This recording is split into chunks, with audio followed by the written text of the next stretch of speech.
하나님의 말씀을 우리 함께 합독을 하겠습니다. 이사야서 42장 1절에서 9절 말씀입니다.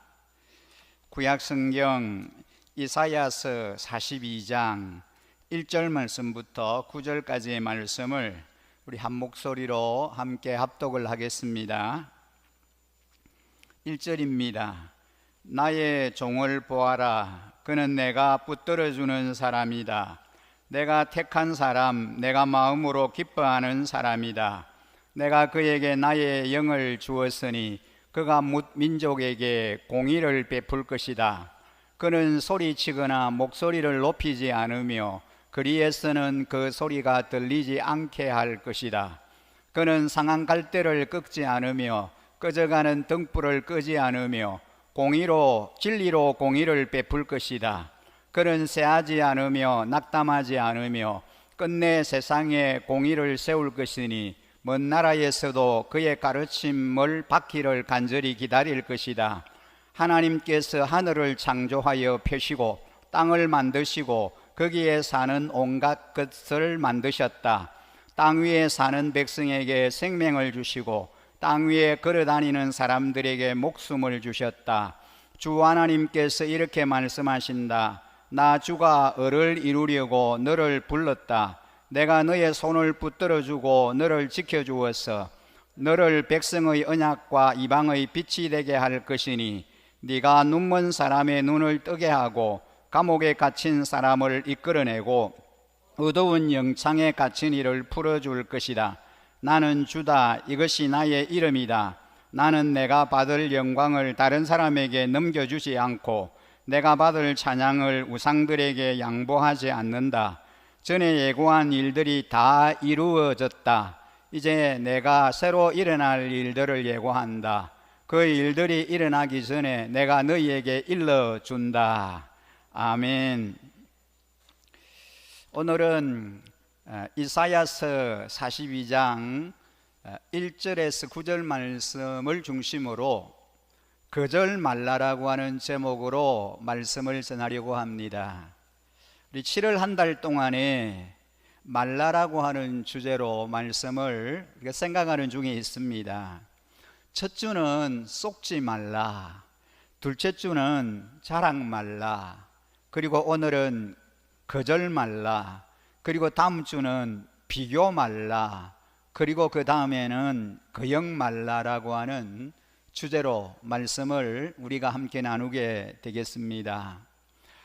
지금은 여름 성경학교가 어제 시작이 되어서 오늘 다음 주까지 우리 초등부 여름 성경학교가 진행되고 있습니다. 여러 가지 어려운 형편과 상황 가운데 있지만 그럼에도 불구하고 우리 어린 자녀들을 말씀과 진리 안에서 계속해서 양육하기를 기대하면서 금년 여름 성경학교도 여러 가지 행사나 또 식사나 이런 것들은 예전처럼 하지는 못하지만 좀 더 내실 있게 알차게 여름 성경학교를 진행하고 있습니다. 많은 어린이들이 여름 성경학교에 참여해서 함께 예수님을 알아가고 또 말씀 안에서 아름답게 양육함을 얻고 있습니다. 다음 주 토요일 그리고 주일 그리고 또 주일 이렇게는 영유아부와 유치부 여름 성경학교가 열리게 되겠고요. 금요일부터 이제 주일까지는 청소년 수련회가 우리 교회 자체 안에서 진행이 되겠습니다. 다음 세대 우리 자녀들이 진리 안에서 말씀 안에서 아름답게 성장해 가기를 기대하면서 또 우리가 계속해서 기도하고 관심을 갖고 최선을 다해서 그렇게 귀한 크리스찬 인재들로 세워가고 있는데 계속해서 관심 갖고 기도해 주시기를 부탁을 드립니다.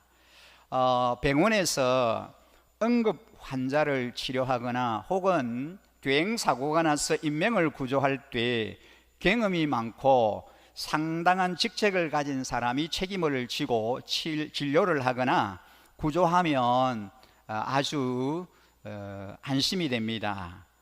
환자가 피를 철철 흘리면서 응급실에 실려오면 가족들이나 실습 나온 학생들은 겁이 나서 환자에게 감히 손을 대지 못합니다.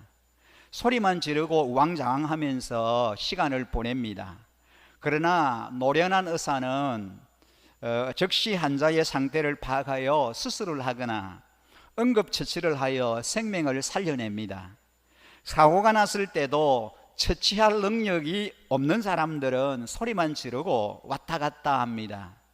전문가는 폭발 위험성이 있는 것을 제거하고 사람들을 안전하게 대피시킵니다.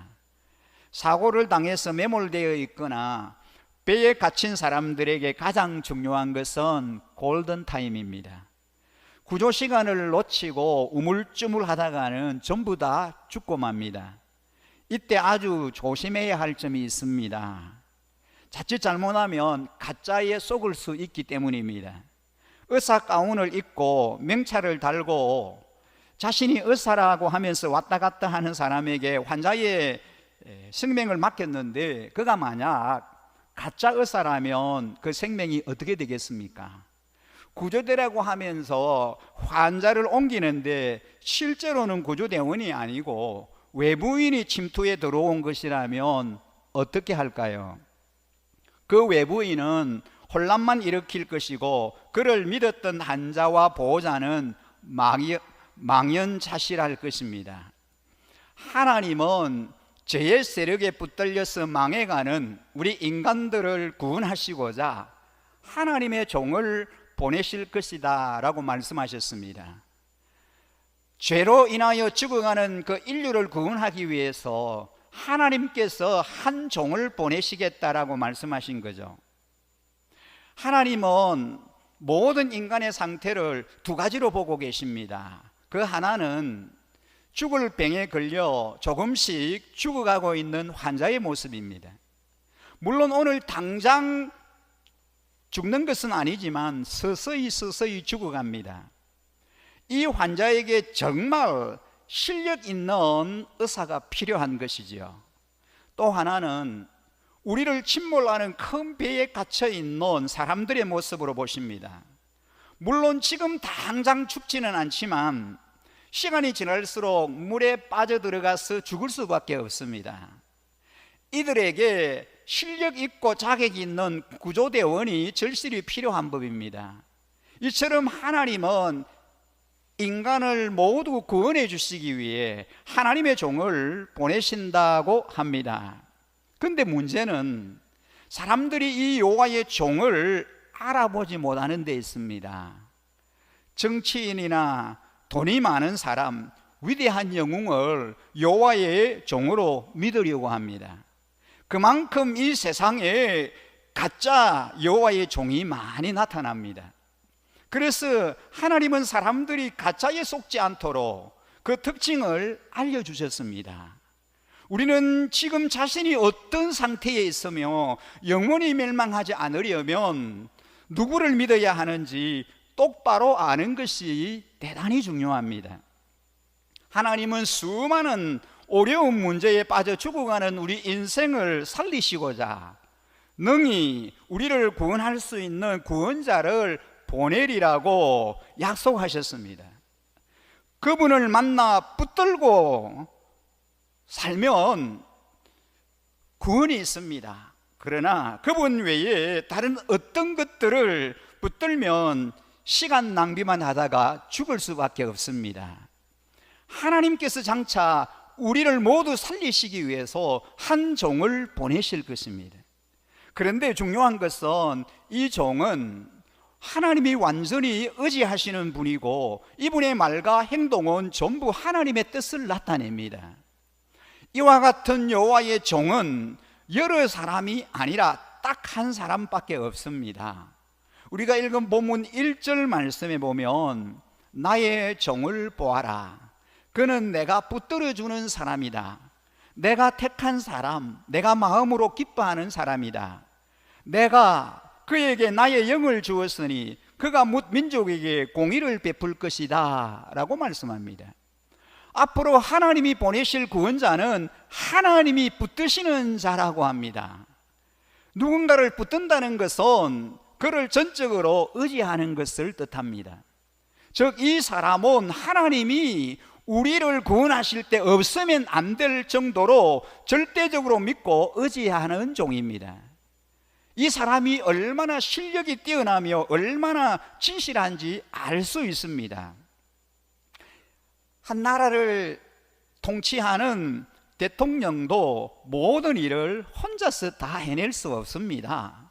그래서 대통령이 될 사람이 모든 분야에 탁월한 그런 지식을 가진 사람이면 좋겠지만 그럴 수가 없는 것이죠.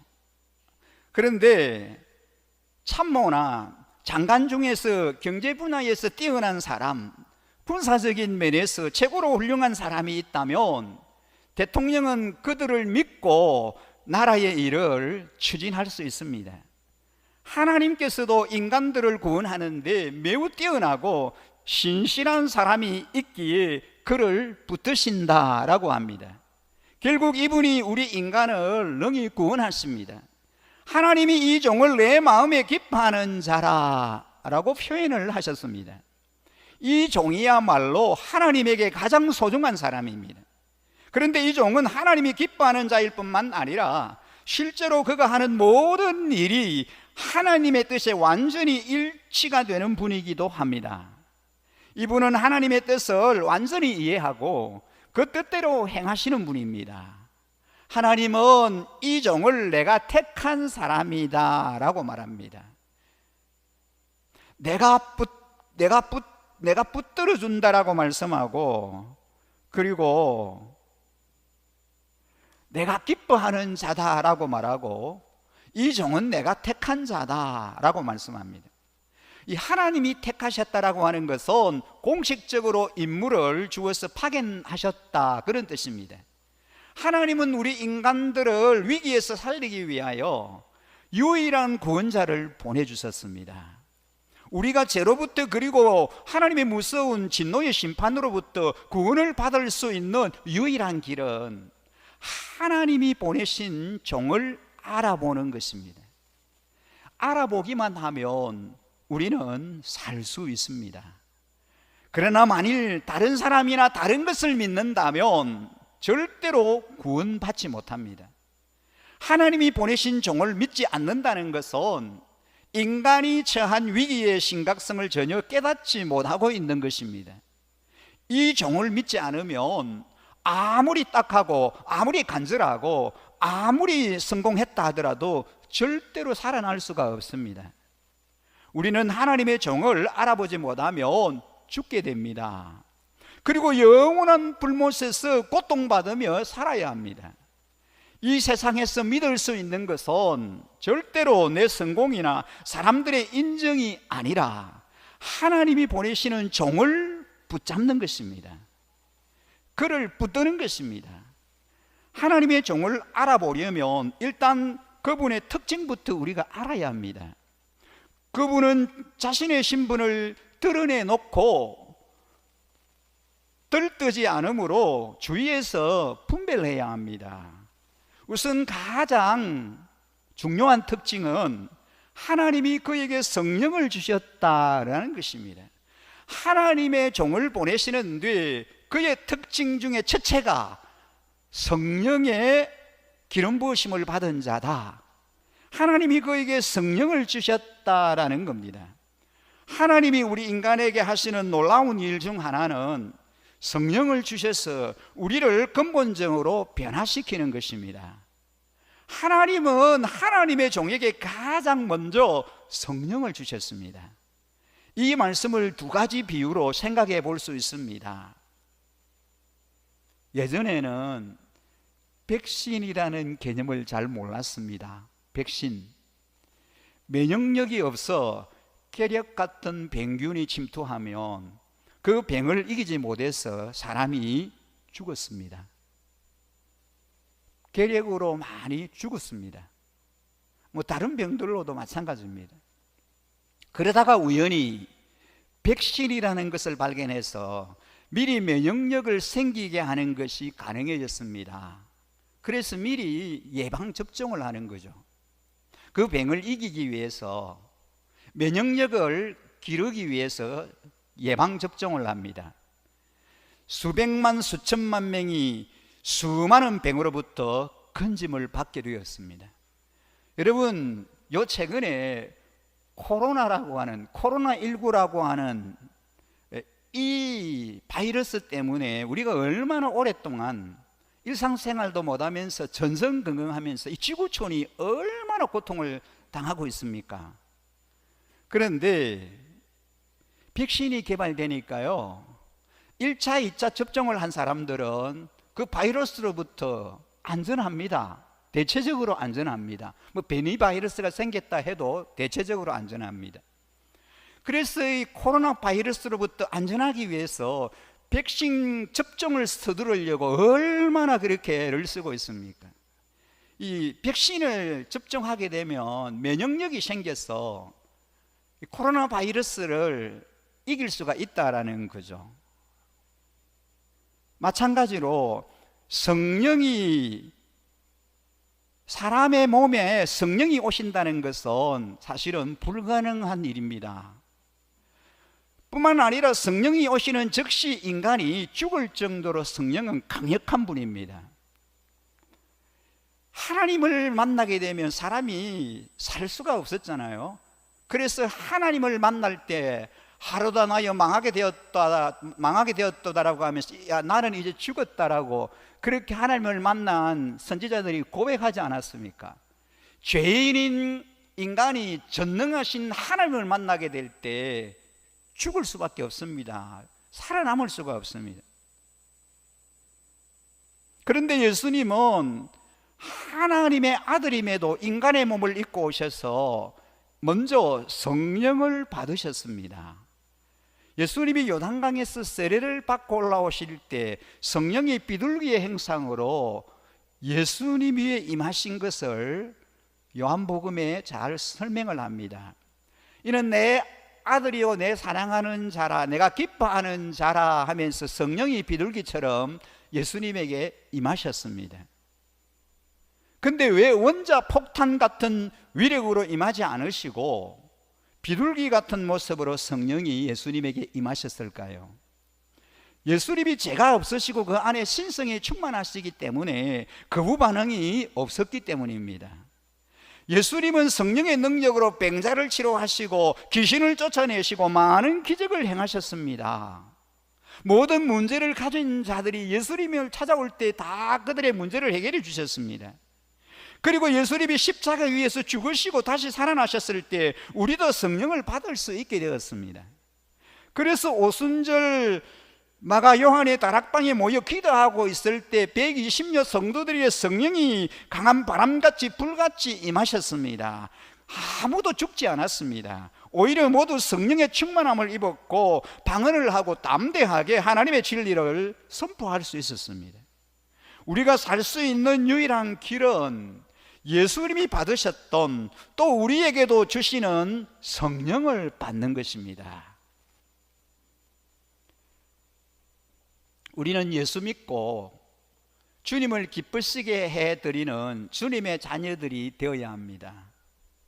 우리가 예수 믿는 자라면, 예수의 영이 우리 안에 계신다면 우리는 주님을 기쁘시게 하는 삶을 살아야 하는 거죠.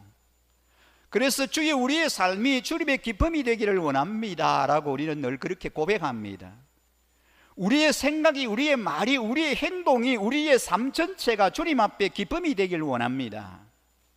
이와 같은 기쁨이 되는 삶을 살기 위해서 우리에게 성령의 은혜가 임해야 합니다. 우리의 힘으로, 나의 노력으로, 나의 의지로 내가 결단한다고 기쁨의 삶을 우리가 살아드릴 수가 없는 거죠. 성령이 우리 안에 임하셔야 합니다. 성령의 능력으로, 성령의 은혜로 주님을 기쁘시게 하는 삶을 우리가 살아드릴 수 있는 거죠. 성령이 임해야 마음이 상한 자를 고칠 수 있고 포로된 자에게 자유를, 갇힌 자에게 노임을 선포할 수 있습니다. 우리가 주님 일을 감당하기 위해서 성령 충만을 받아야 합니다. 성령 충만하지 않으면 주님의 일을 온전히 감당할 수가 없습니다. 그래서 주여 우리를 성령 충만케 하옵소서. 성령 충만함을 허락하여 주시옵소서. 성령 충만을 부어 주시옵소서. 늘 성령의 충만함 가운데 거하게 하옵소서. 우리가 늘 그렇게 주님 앞에 구하는 거 아닙니까? 주님의 영으로 충만하여 문제 많고 어려움 많고 슬픔 많은 이 세상을 믿음으로 승리하며 살아가게 하여 주옵소서. 우리는 그렇게 성령의 도움을 구하는 것입니다. 주님이 우리를 붙드시면 만사가 형통합니다. 사랑하는 우리 일신가족 여러분, 주님의 손에 붙들려 일생을 승리하며 살아가시기를 주님의 이름으로 간절히 축원합니다. 오늘 우리 본문 2절에 보면 그는 소리치거나 목소리를 높이지 않으며 거리에서는 그 소리가 들리지 않게 할 것이다 라고 합니다. 여러분, 정치인들은요, 선거 때가 되면은 어떻게 합니까? 거리마다 확성기를 들고 나와서 크게 틀어놓고 사람들을 막 모읍니다. 그들은 입으로 먹고 사는 사람들이라 아주 작은 일에도 크게 부풀려서 말을 하고 할 수만 있으면 세상을 시끄럽게 해서 사람들의 관심을 끌려고 애를 씁니다. 장사하는 사람들도 거리에 서서 큰 소리로 사람들을 불러 모아서 물건을 사가게 합니다. 세상에서 자신을 드러내야 인기를 끌고 그래야 성공할 수 있습니다. 자기 PR 시대, 자기를 잘 포장해서 소개해야 되잖아요. 세상 사람들은 그렇게 합니다. 그런데 하나님의 종은 절대로 거리에서 소리를 지르지 않습니다. 하나님이 택하신 분이기 때문에 사람들의 지지와 인정이 필요하지 않기 때문입니다. 하나님의 종은 사람들이 인정한다고 해서 하나님의 종이 되고 사람들이 인정해 주지 않는다고 해서 종이 안 되고 그러지 않습니다. 그는 이미 하나님이 인정하시고 기름을 부으신 종이므로 사람들의 인정이 필요하지 않습니다. 단지 우리가 그를 믿기만 하면 됩니다. 더욱이 사람들은 오해받거나 억울한 일을 당하면 큰 소리로 억울함을 호소합니다. 그러나 여호와의 종은 그러한 일을 당해도 소리를 지르지 않으셨습니다. 예수님은 유대인들에 의해서 불법 재판을 받고 십자가 위에서 재행당하시면서도 억울하다는 말씀을 하지 않으셨습니다. 사람들이 예수님을 그렇게 헐뜯고 거짓말로 공격을 해도 예수님은 아무 말씀도 하지 않으셨습니다. 자신을 하나님께 바치는 제물로 생각하셨기 때문입니다. 구약시대 때 제물의 특징이 소리를 지르지 않는 짐승이라는 겁니다. 여러분, 구약시대 때 제물로 드려지는 짐승을 가만히 보세요. 하나님이 이스라엘 백성들에게 제물로 바치라고 하신 소나 양은 소리를 지르지 않습니다. 만약에 돼지나 개를 제물로 바쳤다면 온 이스라엘이 시끄러웠을 것입니다. 정신이 없었을 것입니다. 예수님은 사람들의 인기를 끌고자 자신을 선전하지 않으셨고 억울한 재판을 받고 죽으면서도 소리를 지르지 않으셨고 다른 사람들과 욕하면서 싸우지 않으셨습니다. 하나님의 의로우심을 믿었기 때문입니다. 구약 이사야 57장 15절을 말씀해 보면은 지극히 높으신 분, 영원히 살아계시며 거룩한 이름을 가지신 분께서 이렇게 말씀하신다. 내가 비록 높고 거룩한 곳에 있으나 겸손한 사람과 함께 있고 잘못을 뉘우치고 회개하는 사람과도 함께 있다. 겸손한 사람과 함께 있으면서 그들에게 용기를 북돋워 주고 회개하는 사람과 같이 있으면서 그들의 상한 마음을 아물게 하여 준다 라고 말씀합니다. 주여, 우리의 일생 동안 겸손의 길을 걸어가게 하옵소서. 우리는 그렇게 기도해야 합니다. 나는 아무것도 아닙니다. 주님만이 나의 모든 것이 되십니다. 이와 같은 고백을 하며 살게 하여 주옵소서. 그러면 하나님이 우리를 한없이 높여주십니다. 하나님이 높여주시면 낮출 자가 없고 하나님이 낮추시면 높일 자가 없다 그랬습니다. 주여, 하나님께 인정받는 삶 살기를 원합니다. 온유와 겸손을 옷 입고 섬김의 삶 살기를 원합니다. 여러분이 섬길 때 말할 수 없는 기쁨이 찾아옵니다. 섬길 때 은혜가 임합니다. 섬길 때 하나님의 축복을 넘치게 체험하게 됩니다. 섬김을 받으려고 하지 말고 예수님처럼 평생 섬김의 삶 살아가시기를 주님의 이름으로 간절히 축복합니다. 하나님의 종의 세 번째 특징은 무엇입니까? 절대로 약한 자나 마음이 상한 자들을 버리지 아니하신다는 겁니다. 3절에 보니까 그는 상한 갈대를 꺾지 않으며 꺼져가는 등불을 끄지 않으며 진리로 공의를 베풀 것이다 라고 합니다. 이 세상에 가장 약한 것이 갈대입니다. 셰익스피어는 여자의 마음은 갈대와 같다 그런 말을 했습니다. 여자의 마음은 참으로 여리고 약하다 그런 뜻이지요. 이 갈대가 얼마나 약한지 손으로 약간만 꺾어도 꺾입니다. 상한 갈대는 더 약합니다. 줄기가 상처를 입어 갈라져 있거나 썩어 있습니다. 조금만 센 바람이 불어도 부러져 꺾일 수밖에 없고 아슬아슬하게 목숨만 지탱하고 있는 형편입니다. 그냥 두어도 저절로 꺾여버릴 것 같습니다. 그러나 하나님의 종은 상한 갈대를 꺾지 아니하신다라고 말씀합니다. 상한 갈대는 가난하고 힘없고 많은 환난 가운데 낙심하고 절망하여 마음의 상처까지 입은 사람들을 의미합니다. 그들은 그냥 두면은 저절로 꺾여서 넘어질 수밖에 없습니다. 그런데 이상하게도 계속해서 서 있습니다. 그 이유는 하나님의 종이 두 손으로 그 갈대를 붙잡아 지켜주시기 때문입니다. 꺼져가는 등불은 이제 기름이 다 떨어져서 불이 꺼지려고 가물가물 흔들리는 모습입니다. 이렇게 약한 등불은 바람이 불면은 틀림없이 바로 꺼지게 되어 있습니다. 그런데도 이상하게 그 꺼져가던 등불이 다시 환하게 빛을 냅니다. 그 이유는 여호와의 종이 두 손을 모아 바람을 막고 있고 새 기름까지 넣어주시기 때문입니다. 가장 약하고 넘어지기 쉬운 이들이 바로 상한 갈대 같고 꺼져가는 등불 같은 사람들입니다. 별 볼 일이 없고 업신여김과 무시당하며 안팎으로 지치고 상한 상태에 있는 이들을 여호와의 종이 살려내십니다.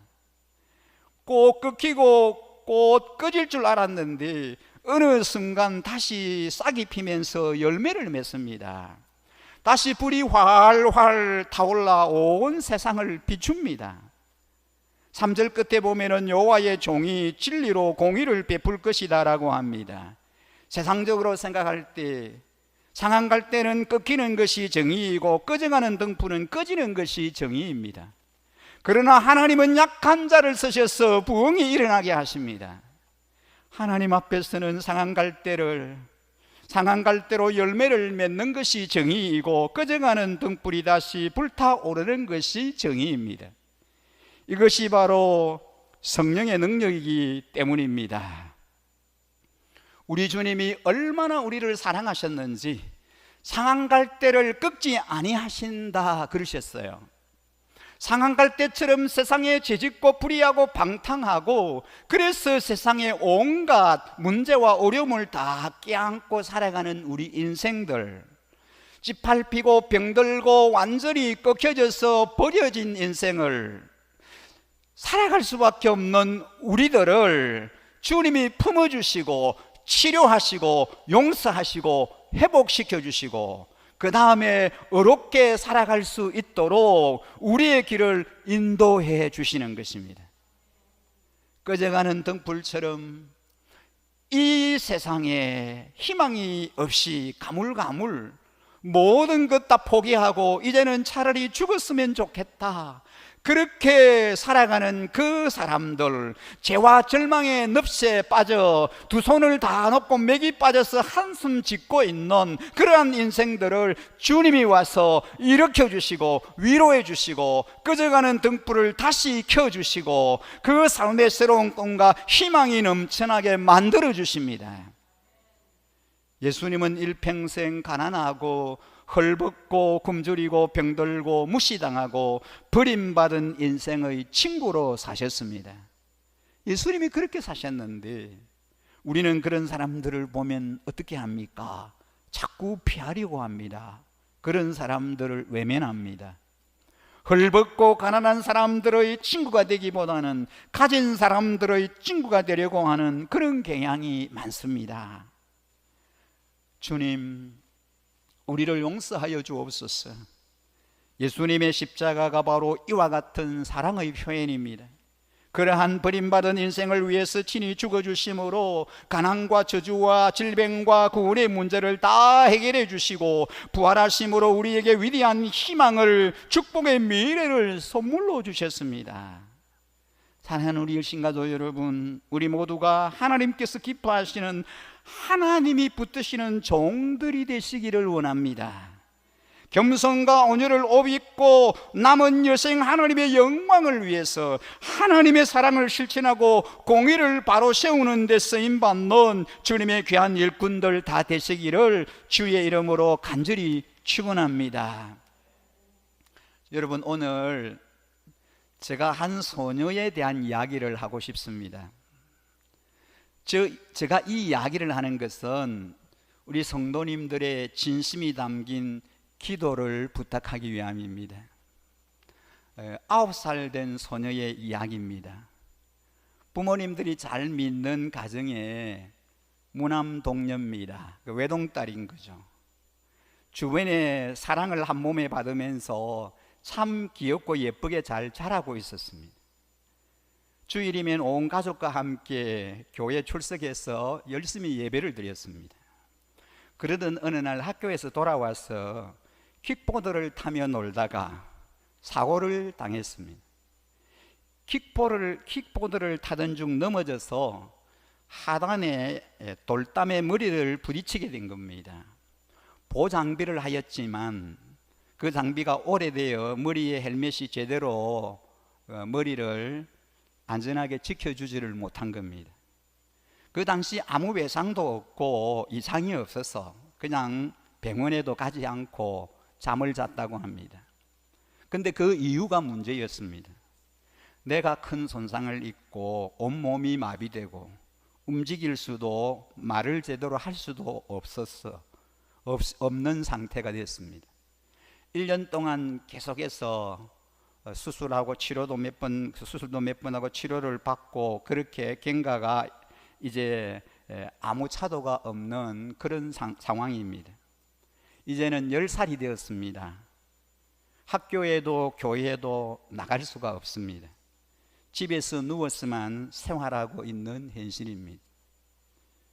일주일에 몇 차례 재활 치료를 받기 위해서 구수동 재활병원, 우리 우성이가 다니는 그 병원인 것 같아요. 우성이도 일주일에 3번 재활 치료를 어머니가 데리고 가서 받습니다. 그리고 다른 곳에 가서 또 한 번 받고, 그러니까 일주일에 4일 동안 치료를 받으러 다닙니다. 그 치료 받으러 가면은 거의 하루 종일 여러 가지 과정의 치료를 받는데 이 소녀도 마찬가지입니다. 아빠는 출근을 하고 엄마가 늘 이제 그 재활 치료를 받기 위해서 데리고 다니는 거죠. 휠체어에 앉아서도 10초도 제대로 가만히 앉아 있을 수가 없는 그런 상황입니다. 그러니까 아예 뭐 예배도 참석할 수가 없고 뭐 학교라고 하는 건 생각도 못 하는 거죠.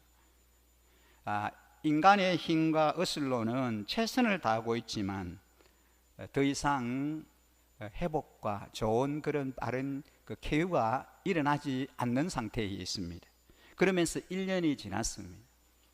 얼마나 힘들고 가족들이 참 그 어려움 가운데 있겠습니까?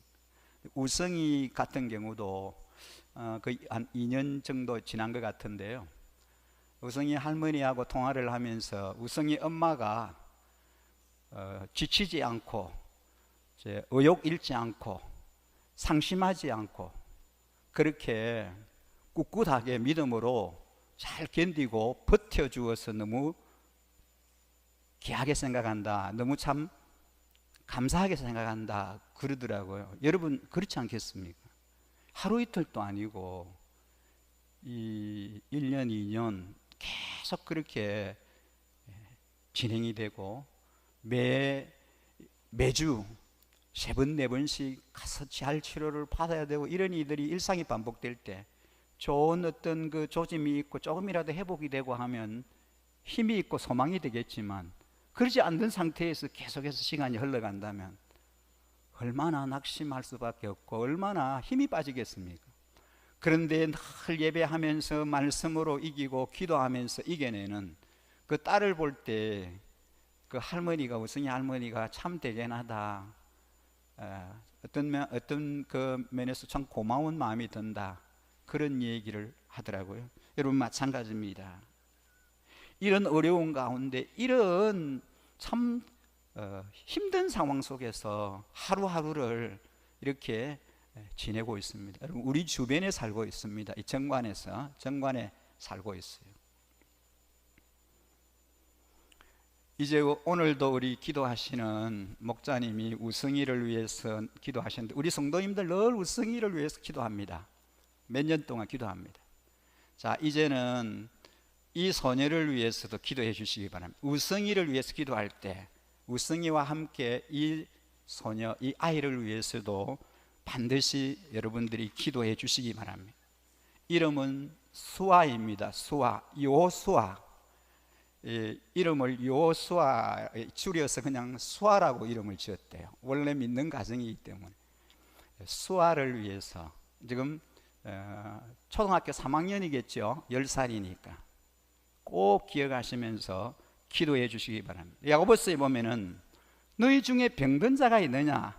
그러면 장로를 청하여 청할 것이요, 저들은 기름을 바르며 병낫기를 위하여 기도할지니라. 믿음의 기도는 병든 자를 구원하리라. 의인의 간구는 역사하는 힘이 많음이라 라고 말씀하셨습니다. 여러분 이제 중보하며 우리가 기도할 때 하나님께서 놀랍게 일하시고 역사해 주시리라고 믿습니다. 주님은 우리의 모든 이제 육체적인 그런 연약함, 질병도 해결하실 뿐만 아니라 죄도 해결하시고 우리의 모든 병을 짊어지신 분입니다. 우리 주님이 우리의 모든 질병을 위해서 주님이 피 흘리시고 생명을 버려주시고 채찍에 맞으셨습니다. 그 주님이 우리를 치료하시고 주님이 회복하시려고 할 때 얼마든지 우리를 치료하시고 회복하실 수 있는 전능하신 절대자이십니다.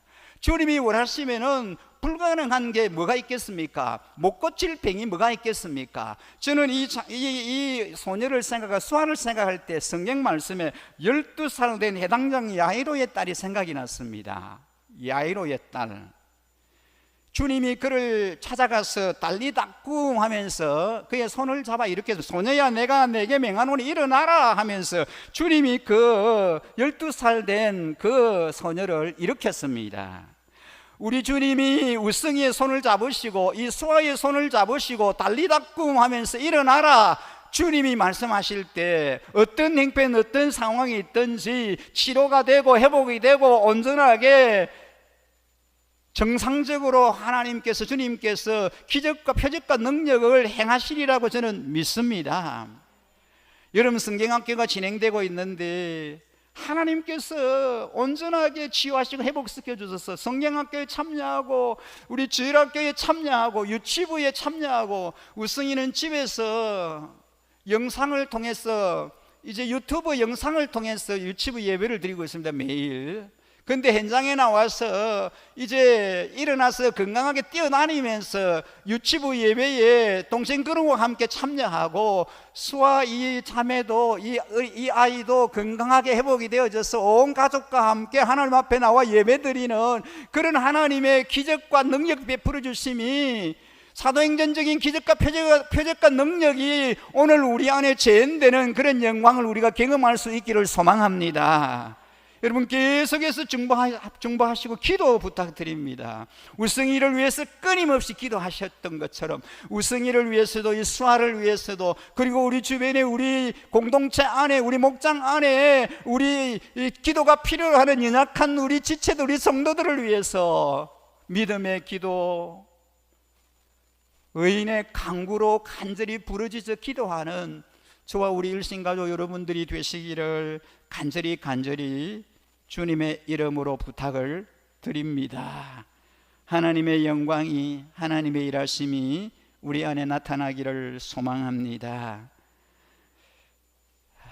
아버지 사랑 내가 노래해, 아버지 은혜 내가 노래해. 그 사랑 변함없으신, 거짓 없으신, 성실하신 그 사랑,